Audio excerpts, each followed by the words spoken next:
Hello, guys. Welcome to Career Shots. Today we have with us Piyush, who holds an ISB admit. He will be discussing his experience of ISB. He deferred his admission. Wait, let me call Piyush first. Let him introduce himself. Welcome, Piyush. Welcome to Career Shots. Hey, great to be Hi. here. Yep. We are honored to have you, Piyush, here. I will straight away jump into your experience of ISB without wasting our audience's time. By the way, audience, if you have any questions, you can write in the chat or in the comments below. We'll take those questions in the end. So, Piyush, I would want you to introduce yourself, and by that I mean just if you can introduce yourself using an elevator pitch that you would have used in the interview, let's say, for our audience to Yeah. really understand how to really craft an elevator pitch. Yeah. Yeah. Definitely. So, I'm Piyush Hatwalne. I graduated from IIT Hyderabad in 2017. While at college, I held various position of responsibilities and worked on various projects, including the entrepreneurship cell of the IIT Hyderabad, as well as the motorsports team of the IIT Hyderabad. After that, instead of choosing a cushy job in core chemical engineering, I chose to work for a very risky, very early stage startup in blue collar recruitment and training sector, where we worked on a bunch of different stuff, but the most important was in job portal for migrant blue collar workers. I Ending see. the stint there, I worked at Merlytics, which is a business analytics firm. I worked as a senior analyst there, working for Mhm. various clients, including private equity, venture capital, as well as hedge funds. Mhm. Working on various projects in related to marketing analytics, related to consumer analytics, related to product analytics, and I want to. Okay, I just went Yeah. into my that ISB Yeah. MBA intro groove, but I yeah, see. I think that was my pitch, and after that it was going to be, and I want to pursue my PGP at ISB I see, Hyderabad. I see, I see. Yeah, yeah, That's a very handy insight. What I could figure out from your elevator pitch was that you started by concentrating upon two important things: that you held the responsibility, the position of responsibility, right from your college, and then you hmm have the experience of handling clients, right?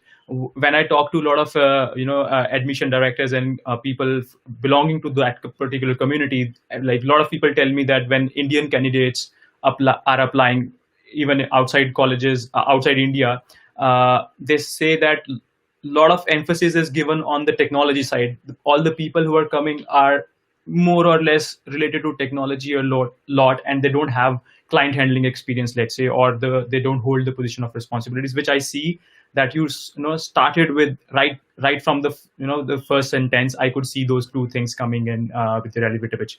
Great. That's a great insight for us. uh, Piyush, if you can also uh, tell us about your ISB interview experience right from the time you received the mail, like how the experience was and how everything happened over there. Okay, so actually, when I actually received the ISB mail, I was in a client call. I see. So yeah, I just showed the message, the email to a friend who was also in the call, and we just smiled and we continued with the call uh, at that time. Coincidentally, he was also an ISB admit, so he basically helped me get, say, a list of questions, whatever basic questions, 10, Mm-hmm. 15 Mm-hmm. standard questions that they're going to ask you, right? Something Yeah. like this: why MBA, your elevator pitch, and these kind Yeah. of things. Yeah. And then it was just, I think, 4 or 5 days before the interview. So ISB, I'm not sure about other B schools, but ISB will typically intimate you about interview only 4 or 5 days before. Yeah. They don't really give you that much time to prepare for the interview, right? And Right. 4 to 5 days again, you cannot really take leave on those 4 to 5 days from your work. You cannot say that I'll just work on the interview, right? Right. So yeah, so one thing is that I had help from other friends, other people who have been to ISB, and who gave me who started with just a list of questions, standard template questions. I Mm-hmm. prepared for them. Then it was taking some mock interview with my friends. Mm-hmm. So my actual interview was on a Saturday.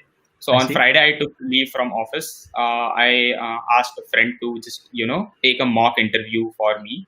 The mock interview is not really about evaluating yourself. It's just about making sure that you can answer the questions correctly, making sure your pacing is good. You are not just blabbering about on a certain topic. You know when to pause, when to look for the interviewer's response.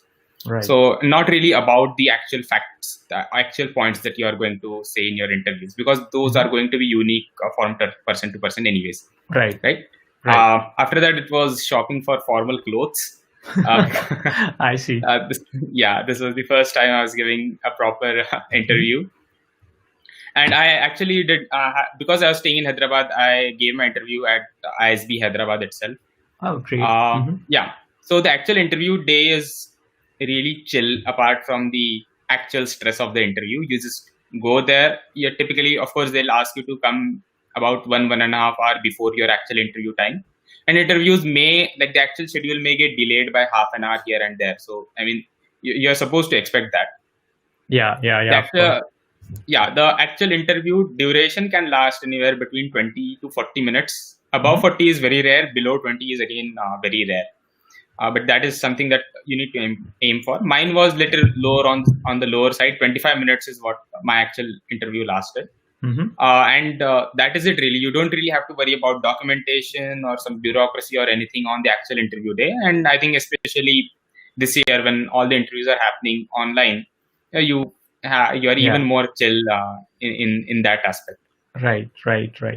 Yeah. And can you also tell us about the panelists? Did you manage to know who they were? Yeah. So I don't remember the names, but there were, for me, both of the panelists were ISB alumni. There was no professor in the panelist, which is, I think, the case for most interviews.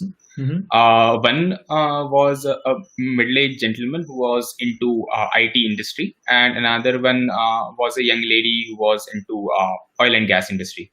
I see. Yeah. So at least one of the panelists was sort of relevant to your previous work experience, I would say. Yeah. He in fact knew the Merletics, my previous company. So okay. Yeah. I see. All right. Perfect. And what were your first thoughts when you came out of the interview? Were you sure that you cracked it, or were you not sure about how the interview went? Of course, I was not 100% sure. I see. But I was pretty certain. So my interview went decently well. Like I've given other job interviews and stuff. So compared to those, the interview actually went really well. Of course, that has to do with preparation as well, because I knew what are the questions that they're going to ask. What are the expected questions in terms of, even profile specific questions. Yeah. I had fairly good idea of that, and they did ask those questions only.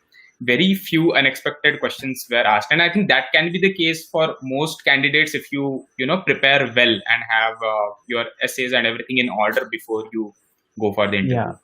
So Piyush, picking up from this, can we discuss on what sort of questions were really asked in the interview, be it profile specific or be it general MBA related questions? So if you start with general MBA related questions, what sort of questions were asked in the interview? Yeah. So one thing to mention here is that the panelist will have your entire application form with them when they are actually doing this interview. So whatever you have written in your actual application, including your essays and even your scholarship essays, will be with them. So that is one thing that you need to keep in mind. The first few questions will, of course, be the generic type. The one is, of course, introduce yourself. We had a little demo of in the start, right? That is the one main question, and another one is why MBA, right? These are the two questions that would typically, again, what you have already answered in one of your essays already. Yeah. So one thing to be very careful about here is that you have to be consistent with your essays. Even if you change your mind about why you're going to do an MBA or anything else, right? You should be consistent with your essays, because while they are asking you this question, they are reading your essays itself, right? Yeah. So absolutely. Yeah, the introduction question will be by definition unique for everyone, but it is important that you mention the specific work experience and specific qualities that you want to convey. that you think Okay. are your strengths, as well as in some cases weaknesses as well, because that will lead you into your second question, as in why MBA.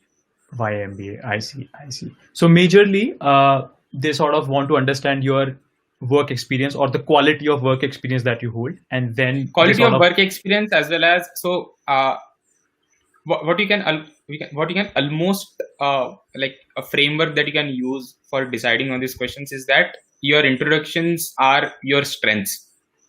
yeah, You are saying them why do you deserve this seat in the yeah, MBA college, yeah, yeah, while yeah, as why MBA are actually your weaknesses, which yeah, tells yeah. you why you want to be, why you want to Yes, do an MBA. yes, What are yes. those weaknesses and how are you going to overcome them by doing an Right, MBA? right. Perfect. Later down this particular session, we will actually discuss on how do we really frame such answers. Coming back to the interview experience, other than these questions, what sort of questions did you encounter related to specifically to your work experience? Yeah. So I had a pretty strange work experience, let's say, because first year and a half was in a startup, very early stage startup, Mm-hmm. and the next year was in an analytics company. So actually, for me, the startup experience is what pegged the panelist curiosity more. So that is where we focused more on. Mm-hmm. And it was good for me as well, because that is where I knew the ins and outs of the business in the analytics firm. Even though I Right, knew what my work was, I didn't know what the whole company was all about, right? So it actually right. worked out in my favor. Mm-hmm. And fortunately, I had a semi product manager role, which in the startup, which is what I wanted to pursue, what I want to pursue post MBA as well.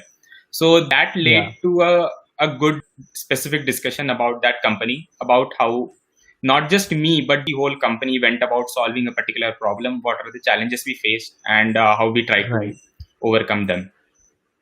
Also, Piyush, were there questions uh, when they asked specifically your role in some project or your contribution into something which led to some result in the end? Yes. Yeah. Were there Yeah. such So questions? basically, every time you talk about anything in terms of your work ex, right, the panel is going to know what exactly is you did, what was Yeah, your personal contribution, because yeah, most of the things we do are team projects, right? yeah, And it is very easy for you to say in your resume or in your essays as well, is that my team did this, my team increased the conversion 10x, yeah, or my yeah, yeah, team yeah, uh, increased the marketing, or anything. yeah. So but it is your team, and in the end your team is not getting admission into ISB, it is you specific person who is getting in, right? So they Yes, do that is want true. to know what your personal role Mm-hmm. was, how did Mm-hmm. you handle personally a particular situation. So Okay. in my case, one thing they asked was that me not coming in from a proper software development background, how was I able to adapt to a semi like a product manager role, Mm-hmm. uh, Mm-hmm. and which worked in my favor, because the dynamics of that startup ended up in such a way that I was actually even the coder for the product as well I at some see. point in time. So I was really able to highlight my ability to learn things Mm-hmm. fast at that Mm-hmm. point. So I could Right, say right. that because we didn't really had as many developers as we wanted, I picked up some parts I see. from the product. I already knew the product roadmap ins and out. I knew what was the priority, and I could pick them up. And then I highlighted my learning ability, as in Right, I right. just Googled things. Yeah, I yeah, did yeah. some YouTube tutorial and just started with it, right? So Perfect. what Perfect. you specifically did is a good point to highlight your strengths. Yeah, And yeah, yeah. me being able to learn things fast was one of the strengths I wanted to highlight in that Mhm, interview. mhm, mhm. Yeah, so I agree. So now I sort of understand the kind of questions that are asked in the interview. I would want to jump into like how do we really frame such questions? For instance, our short-term, long-term goals. I myself has seen a lot of videos on YouTube to understand how do we really write such questions. I have read so many blogs, But at the end of the day, when I'm sitting in front of my laptop and I'm trying to write something, the words are not coming into my mouth, or I'm not able to type stuff, and I don't know how to really come up with the short term and the long term goal. So if you can tell us your theory about it and how you came up with your short term long term goal, and after that, if you can specifically give us an example of writing a framework around short term long term goal. Yeah. So basically, before we talk about short-term and long-term goals, just one quick thing that I wanted to mention about the overall interview process is that you can actually lead the questions. So you can lead the panel to ask a certain kind of questions, intentionally leaving some details behind, where that you, say, for me, the coding, how did I ended up coding the coding for that startup, right? I intentionally left that behind, and when they asked the questions, I was able to highlight my learning ability in that while answering that question. So that is like one another like trick that you can actually look out for while preparing for the interviews. Coming into short-term and long-term goals, for ISB, you actually have to write an essay about the exact same topic. They'll rephrase it every now and then. But for me, they asked it very specifically, that what would you be doing in 2025 and what would you be doing in 2030. Like my trick for actually going about answering this essays was to just go and look for job descriptions of a 5 years post MBA post, and similarly 10 years post MBA post. So I am interested in product management, so I look for product management. What would a product manager job posting for a 5 year with 5 years experience look like, and what would a 10-year one look like? So I think the ones that I actually used were from Swiggy at that time. Of course, you don't need to look at just one post; you have to look at multiple ones. But majority of things I took from a Swiggy post. So of course, I couldn't write I want to be a product manager at Swiggy in 5 years. That is too specific. But I cannot just say that I want to be in the technology space as well. So you have to balance it somewhere. I myself went in for more detail than required. So I did not just say that I want to be product manager, but I said that I want to be product manager in a consumer internet firm. So that basically eliminates all the SaaS companies, all the B2B software companies, right? I said that I'm more interested in that.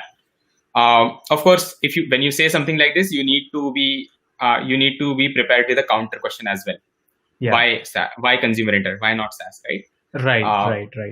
So similarly, maybe before jumping on to such questions like why just computer service and not SaaS, when you went onto the websites of Swiggy or other platforms, what were the things that you were able to figure out? Because let's say if I go to and see the job description, I understand, okay, these are the things that are asked, but what should I really infer from those job descriptions? So how did you take the material from that job description and put it into your essay? So one thing is that you cannot straight copy paste the job description into your essays. That is admission suicide. So you need to write everything on your own. But what you can do is first create a framework or a template for your essays, regardless of those job descriptions, right? How would you frame this essay, right? First thing that let's just take this specific example of what you would be doing in 2025 and 2030, and how would ISB PGP help you with that? Right? This is the specific question that I have. Now, here, first thing I need to do is I need to explain why I'm choosing the industry that I'm choosing. So the first paragraph would be just what is my background in just 2 lines, and this is my background. That is why I think post MBA, post ISB, this is the field that I would be working for. Now, this template can be used for marketing, for oil and gas, for FMCG, for anything. But this is something that would be the first paragraph of your essay. The second and third paragraph could be the short-term goal and the long-term goal. And the last paragraph would be the most important, essentially, is how is ISB helping you achieve those goals. Right? So now this 2 paragraph short-term and long-term goal. I'm sorry, I'm talking more about the essay and less about the interview questions, but I hope you can this is exactly what we want, because when we are framing such questions of short term, long term, I have seen people struggling with writing answers because they don't know, or they are just blabbering stories from here and there, but not really sure what they should write for an admission. So it's a very good example to have. So I'm happy to take this example. Yeah.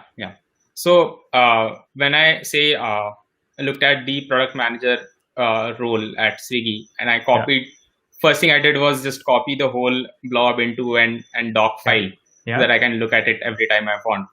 And then that blob helps you fill out the second paragraph or the third paragraph depending on short-term and long-term goal, and that blob also helps you figure out the last paragraph. Because basically whatever is required in that blob, subtract whatever you wrote in the first two lines, whatever is remaining is what ISB is going to provide you, right? Yes. Suppose you said that you are a software developer and you know tech, right? And that is why you want to go in product management. But the blob from the Swiggy job description says that you need to be able to manage people, you need to have long-term vision for the product, right? Yeah. You need to coordinate with other teams, customer team, marketing team, all of these things, right? Then you subtract that from the job description and you get what ISB is going to provide you. So ISB is going to provide you leadership skill. ISB is going to provide you with knowledge of the other aspects of business, customer relationship, various other things, right? So that is basically the way I went about it. Of course, you need to talk about little more in a little bit more depth when you say what ISB is going to provide. You cannot just say that ISB is going to provide me leadership or ISB is going to provide me with network, right? You need to be more specific. So in my case, I would mention the business technology club of ISB and how would I be able to leverage that? I could mention some competitions where previous ISB students have won some very prestigious prizes, and I could mention that representing the ISB in such competitions would help me with that. So that is, I think, the more or less framework that you can use for this question. Piyush, I'll interrupt you here just to summarize it for audience. I feel so. Taking the example of product management, this is a very good example. People who are coming from engineering background, a lot of people can really dive into the world of product management after that. So to give the audience an example on how we can really frame our short-term goal is, like, let's say if you want to be product manager. You figure out, as Piyush mentioned, from the job descriptions or talking to different PMs, to figure out that the core skills that are required. For instance, I know for product to get into product management, the skills that are required would be first would be the problem solving skills. The second would be doing the competitor analysis. You should really know how to analyze the business, how to read the reports, how to read the balance sheets, right? The third would be how to define the product strategy, go-to-market strategy. These are the 4 or 5 skills that you would require. And now that you know that from your previous experience, as in Piyush's experience, so he was working in a startup earlier, so he had strong problem solving skills. Or if you can somehow show your strong problem solving skills, that is something that you already have, right? If you have worked in a multicultural environment, you can say that I already know how to handle stakeholders or how to talk to different functions within the team, because the product manager would have to talk to people from marketing, from sales, from development. So your technical expertise and your multicultural environment experience would tell you that you can talk to people from different cultures, you can manage the stakeholders. So these are the 2 things probably you would already have. The rest of the things, which is how to define the go-to-market strategy, product strategy, competitor analysis, or how to define the key metrics or the performance indicators. These are the things probably the school is going to teach you, right? So that's how you can actually frame the answer, that, okay, I need these 6 skills. I have these 2 of them, and these 4 of which will come from the school, be it from the courses, be it from the clubs, and be it from the network that you are going to have over there. So there can be a lot of things that you will be getting from school, and that's how you can justify your short-term goal. Moving to the long-term goal, Piyush. So we have talked a lot about short-term goal right now. Long-term goal is a very tricky bit, I would say, because nobody knows what's going to happen 10 years from now. So how did you tackle the long-term goal?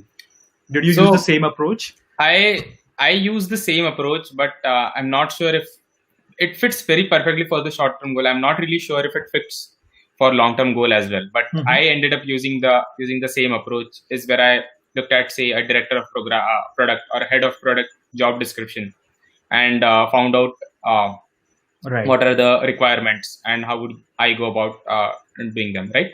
Of Right. course, Right. you have to be more vague about the long term goal than you are about short term goal, because it is Yeah. more into the future, so you have to do that.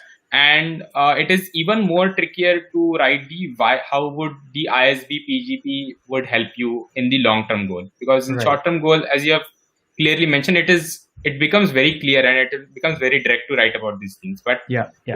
on the long term goal, you have to focus on the other, like the softer aspects of the MBA. One, the most important being the network that you create while at ISB, the connections that you create with the professors or the companies Right. who come at ISB, right? So these are the things that you need to focus more on. While as for the short term goal, you might focus more on the academics or the activities that you would actually do during you are at college. I see. I see. So basically, long-term goal, again, you have to keep it little vague, but you can actually take the helps from the job descriptions that are mentioned on various job portals to really understand the skills that you would require 10 years down the line, and see whether the short-term goal can take you, or you can you gain those skills from the short term. Absolutely. Absolutely. And it's just a small point here is that it's like this exercise, I think, is not just about writing an essay or something. It helps you clarify your mind yourself, as in why do you exactly want to do an MBA. The essay is essentially just a side product of it after you have been through the exercise. Right. So now that we have touched upon the long-term and short-term goals, we have also touched upon the justifying why do you need an MBA. I would want to have some concrete steps here. One step is what we discussed, like you went to the job, you went to the website of some company, you saw the job description, you see the gaps, and you said that this is how the MBA is going to help me. This is one way of doing it. Can you suggest more ways of justifying, or is that the only way to justify why I need an MBA, or are there other bits to it? Absolutely, there are like other ways to go about it, right? One is to just sit down with the laptop open and just type whatever comes to your mind. Why do you want to do an MBA, right? Yeah. For many people, they might have that much clarity on the onset, right? So for them, probably they don't need to go through all of these exercises. Another exercise that I went through, and which actually a friend of mine suggested me, and I think is very helpful, is to create a kind of a grid. So on the vertical axis, let's say you have all the experiences that you have had till point. So that could be the positions of responsibilities you had in your colleges, work experience that you actually had. So of course, even if you have worked for 4 years in a single company, you can split that into 2-3 work-ex. Maybe you worked on different projects, maybe you worked on different positions, right? Those are all will form the vertical line on it. So you'll probably have a 4-5 points on the vertical line. On the horizontal line, you can have various aspects of those job experiences. So you could say what are the leadership skills you learned from them. You could say what were your weaknesses, what were your strengths. Right. Or the other questions that are asked in an MBA interview. How did you handle a difficult team member? What did you learn from your team members? So once you have this grid, and you can fill out this grid. Right. What you can do is when you are filling out this grid, you are actually creating material for almost all of your profile specific questions in the interview. All the work-ex you had, for all of them, these are the questions that they are going to ask, right? If you have this complete grid, you have essentially answers for all of them, right? Of course, you cannot fill every cell in this grid. Because you did some fun project while in college, if that is one of your thing, and a column is how did you deal with a difficult teammate. You didn't had a difficult teammate. So don't expect to fill the entirety of grid, but wherever you can, it creates kind of a mind map for all of your interview answers. Questions going forward. Absolutely. Also, just to add into this, any MBA, like any school, any B school, is essentially going to give you three things. That is actually justifying why MBA. Any B school is going to give you three things, and those three things are knowledge, network, and credibility, right? Then, and a school like ISB, where the class size is of 900 and such diverse people, that network part really stands out. And I feel these are the things that are like really unique to ISB. Their way of teaching, their case-based education is really unique to ISB, specifically in Indian country, right? So there, I feel these are the few things which you can mention and can really and can stand out. Your answer can really stand out because it is really specific to ISB. And of course, when you're justifying why MBA, when you figure out, okay, these are the skills I need from the school, figure out the clubs that are related to those fields. Let's say you want to get into consulting, and you definitely would have a consulting club in ISB. Or let's say you want to get into entrepreneurship, you can say that you will be able to leverage the entrepreneurship club like that. All right. So now that we have covered the short-term, long-term goals, the why MBA part, I would say rather important aspect here is what we are bringing to the class, right? Every school you are going in wants high achievers, because once you are a high achiever before going into the school assumes that you will be a high achiever after the school as well, and that is how they are going to add to the school's credibility, or the school is going to feel good that the alumni are working at so and so place. So how was your approach to this question when you said what you bring to the class? So one thing is that your post MBA goal and the answer to this question should create a consistent story. So you cannot say that your post MBA goal is to go into marketing. But what you are bringing to table is some deep AI research. Right. Absolutely. Of course, like you can find ways to tie together, and that is what you have to do. If you actually are in that situation, that is what you have to do while answering these questions and writing these essay points, right? So one thing is that the grid wala exercise, right? That might help you a bit in answering this question as well. Right. But here, what you have to do is you have to focus on your qualities. You have to really be very careful, but you do have to brag about yourself, right? Because if someone else who is, say, equivalent to you in all aspects of right, but he is able to convey he is more valuable than you are to the admission team, right?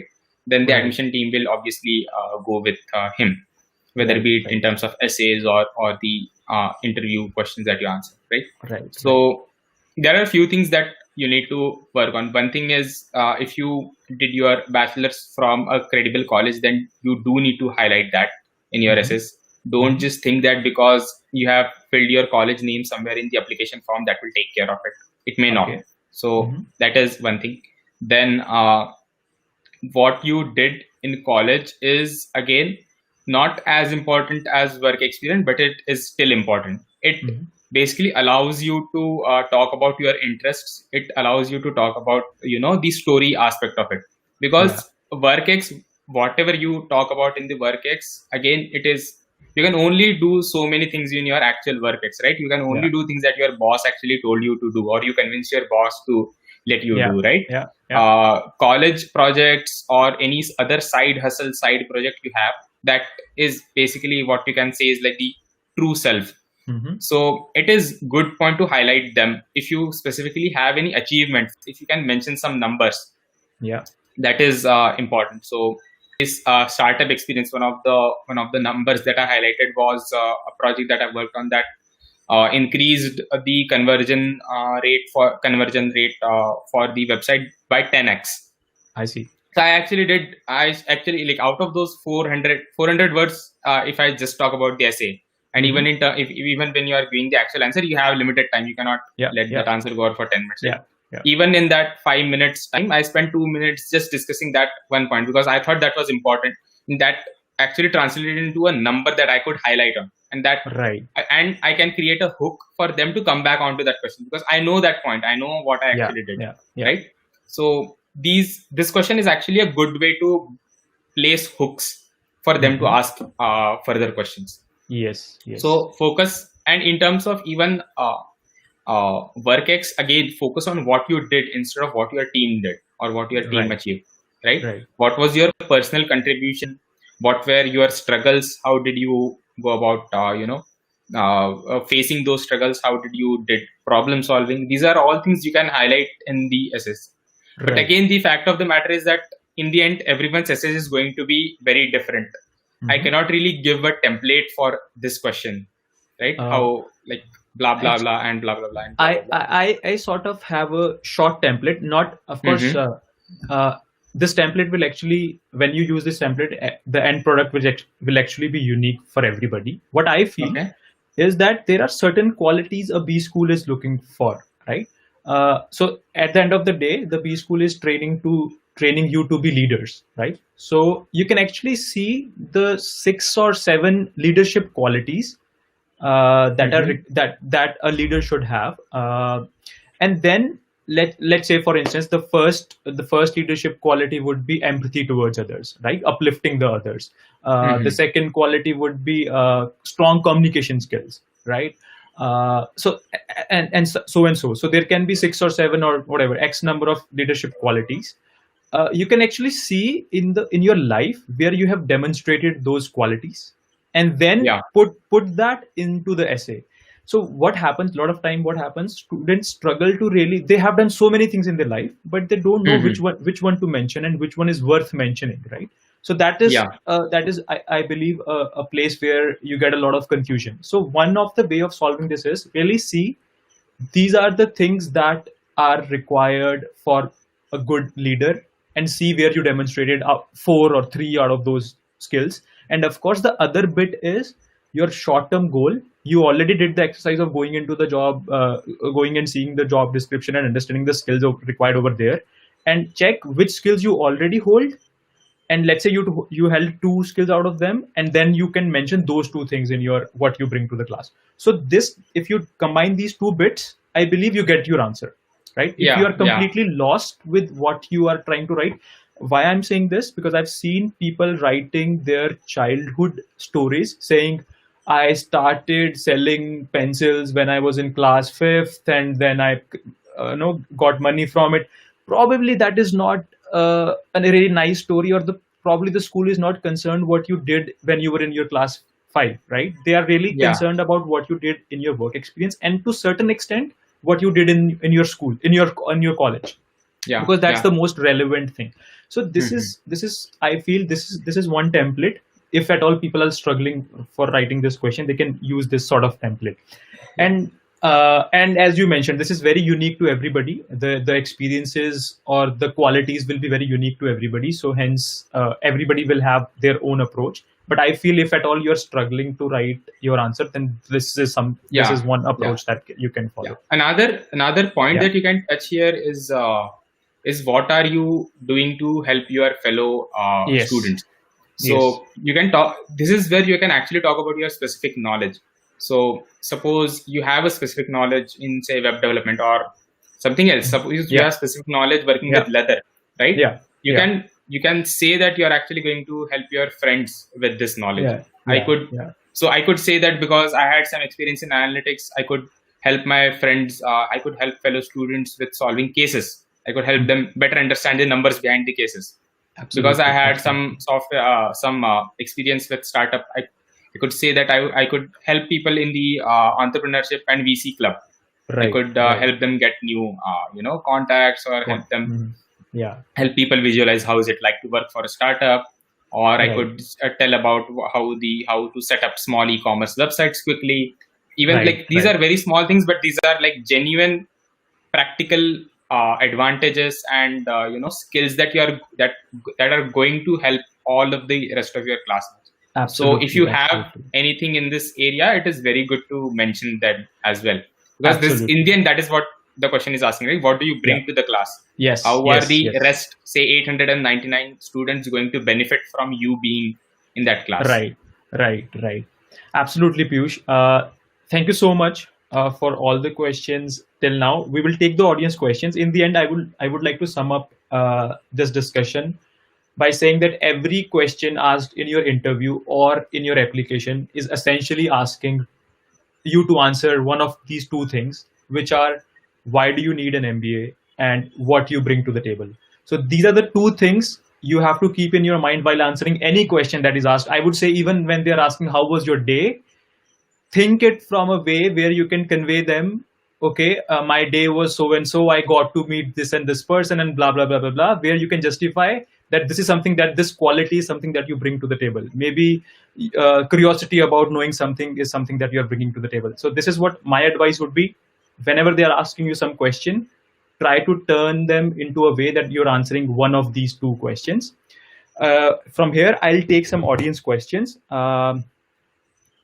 Meet Patil is asking, is it okay if we repeat the whole word by word answer of why MBA, which was written in the essay in the interview? What are your thoughts? I don't think that would be a really nice way of. So don't it. memorize your question, your answers. That is the first advice, because anyone can see if you are, reciting a memorized answer or if you are, actually giving a proper answer, right? When they are asking you question in an interview, it gives you a chance to, again, what I've said. One thing is to explain things more clearly from what you did in your essays, because essay you have your word limit, right? And another thing is to emphasize on certain things, create those hooks for them to ask further questions. So I think those are the things that you should focus on. More likely than not, you would end up with a slightly different answer than what you wrote in the essay in the first place. But yeah, I think even if you do end up with the exact same answer, I would suggest you change few things here and there a bit, just so that it doesn't look like you are memorizing the question. And I feel if you don't really memorize the question, it is gonna naturally come across as a different answer. Maybe the gist of the answer would remain the same, and I believe it should remain the same. Of course. But I believe the answer would not really come out as the same word to word answer if you have not memorized it. So my suggestion would be, don't memorize it, but the gist of it would remain the same, right? Then I have another question by Praneeth saying, what kind of industry questions would we expect? Like, for example, strategic role as a short-term goal. Do I relate to this goal? So he's saying, what kind of industry specific questions can I expect? So more often than not, the industry specific questions will be related to your previous work right? And not as much related to what are your goals in 2025 or 20, whatever your short-term and long-term goals, especially if you are changing sectors. So if you come from a technology background and you are going into marketing, they may not ask you a lot of industry specific questions about marketing, because they will know what you know about marketing is just what you've read in media or probably read a few books, right? So whatever your previous work ex was is what the most industry specific questions are going to focus on. So just prepare that bit well, especially people with higher work ex. They may have actually forgotten things that they have did 4 years ago, 5 years ago. So it's better to always revise on what is it exactly that you did and what are the pieces there you can talk about and not. Don't worry about going into reading through trade journals and trying to understand the industry just because you wrote it in your essay. That's as long as you are being authentic there, you shouldn't really worry about that question. Actually, that's what my question was. Like, let's say I belong to e-commerce industry. Can I expect a question something like, because of the pandemic, the e-commerce, what kind of impact the e-commerce industry had, and what are your thoughts on the future of it? Can I expect such questions, or is it too much to ask? So see, hypothetical questions can be there.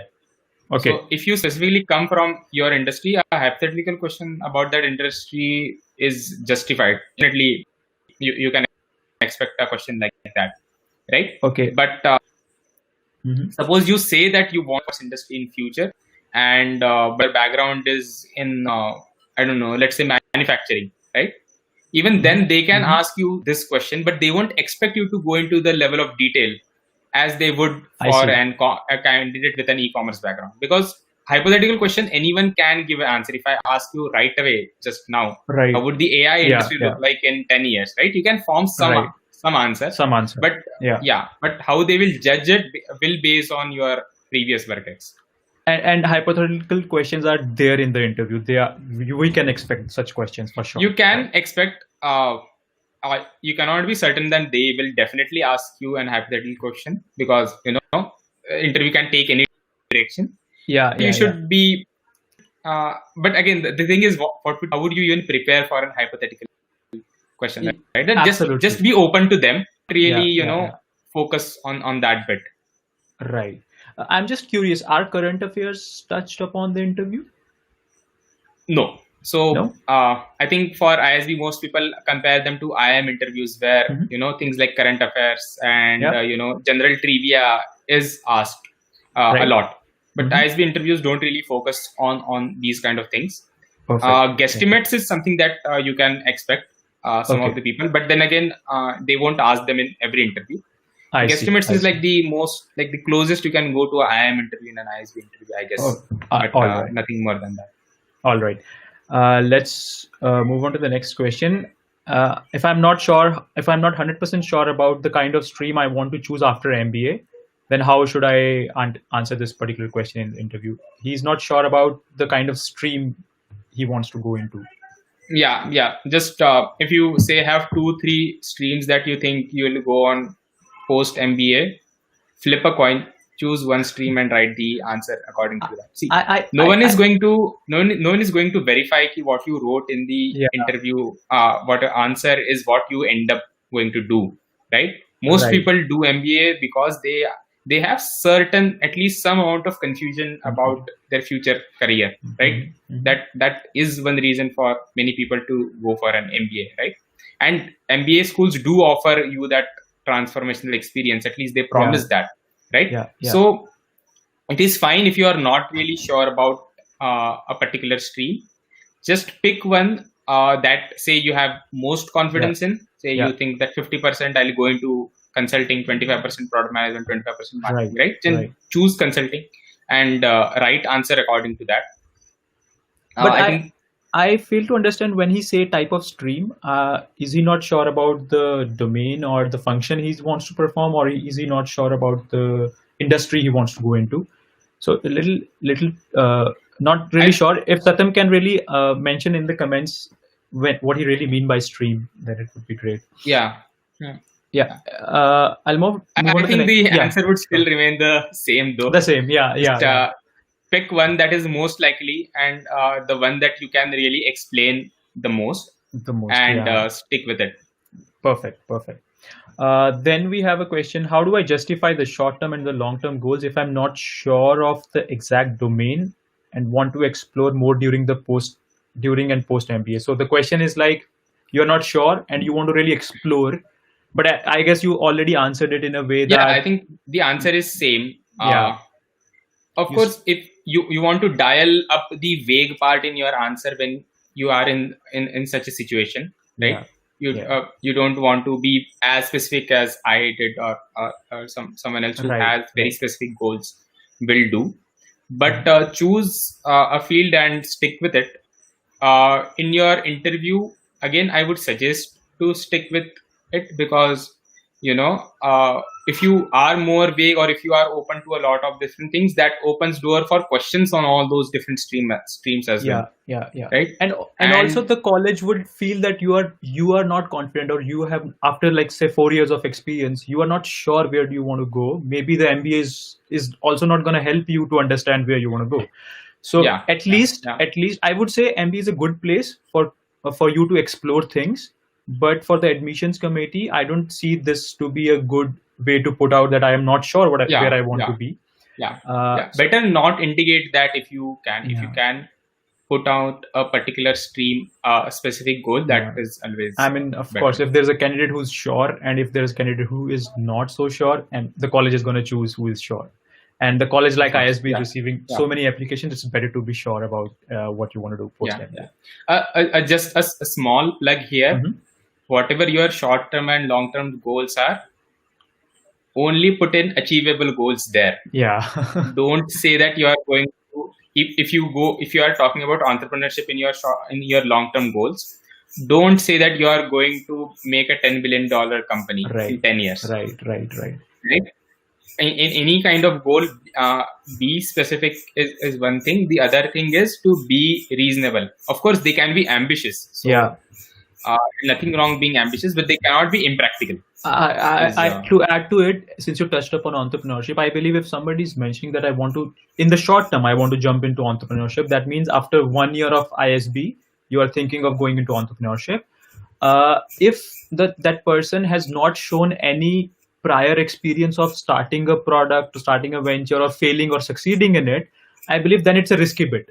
But if you in the Totally. in the let's say in your college you started something and that failed, it's fine, but you at least showed some some curiosity towards entrepreneurship, and then you can justify that you have Yes, shown of that. course. But This again, like that. yeah, this again ties back to the point that you need to have a consistent story with all of your questions that you're going to answer. Absolutely. And then I have, what kind of specific questions can you expect from a candidate with more than 10 years of work experience? Okay, I don't know the exact answer to that question because I don't have 10 years of work experience. But what I can predict is that the role of, say, the college POS and all of these things, I think it will diminish even further for a higher work person. And I think what you did in the recent past 5 years is, I think, will take precedence over what you did in college. Like this becomes similar to what you mentioned as someone writing in their essay that when they were 10-year-old they sold pencils and thing, right? When you have 10 years of work, it doesn't really make sense to mention those things, and it creates a negative impact as well, because if you have 10 years of work and you are talking about your college days, it might imply that, okay, you did this thing in college and after that for next 10 years you didn't really do anything special. Right, for sure. If that will not be true for most candidates, but it might imply that thing to the interviewer while you mention those things. I would also add on to this, like if somebody has spent 10 years working in after post college, I would really expect them to be already would have achieved a lot of things. The college is going to see, it's not about the years of experience, it's about the quality of it. If you have spent 10 years working on something, you should have achieved something, because if you were not able to achieve in those 10 years, the college might think maybe because the college is not going to be a magic place where they are going to transform you. They might just feel that maybe this person might not be able to achieve a lot of things post college as well. Of course, that's not true, but college might think that way, and they might not be really interested in you. So person with the 10 years of experience or any years of experience, it's about the quality of it. If you are a 10-year experience candidate, I believe it's about the kind of achievements that you have had in those 10 years and the kind of leadership roles that you have shown in those 10 years. That is something that you can expect. Specifically on your leadership skills, I would say, if you are a 10-year experience candidate, your leadership skills should already have those leadership skills with you. Yes, of course. And so ISB also has a separate senior executives club as well, and you can see the distinction between 4 or 5 or 6 years work experience candidates and 10 years candidates, right? During admission process, and of course even the career goals of when you are 4 or 5 or 6 years of experience and a 10 years 11 years experience are different. You're not aiming for the same jobs, you're not aiming for the same career goals, right? So I think you need to modulate that. I think you need to modulate what advice we both are giving here according to that as well. Right. Absolutely. Piyush, thank you so much. We have already passed our time. There are a few questions, but I would recommend our audience to really put those questions in the comments below. We can send those questions to Piyush, and Piyush can write us back on those questions, and we will answer those in the comments. Thank you so much, Piyush. I'll add your LinkedIn in the description for the people who want to really connect with Piyush.